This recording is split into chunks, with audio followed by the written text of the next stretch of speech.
Okay, well, I got it straightened out. Looks great. The next big step is to close this gap. Oh, this is gonna be a doozy of a job. Hey, this is Mark from Mobile Diesel Medic. Hello.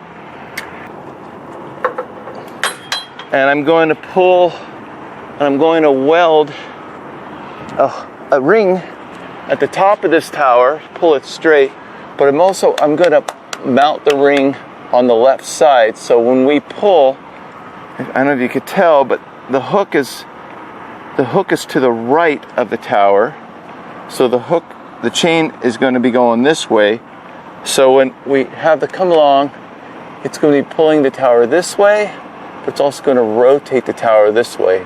The column straight as I split it. So what am I talking about when I say split?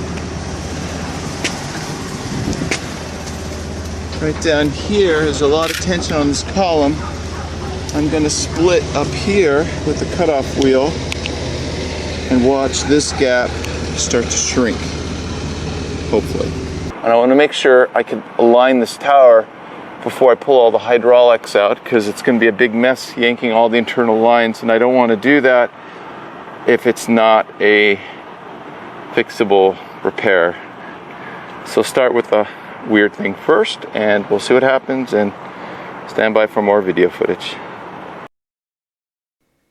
Wow, my head's spinning. If you want to see a longer beginning to end version, if you click the box to the left, it's dreadfully long at 13 minutes, but makes more sense. This was fun though, thank you.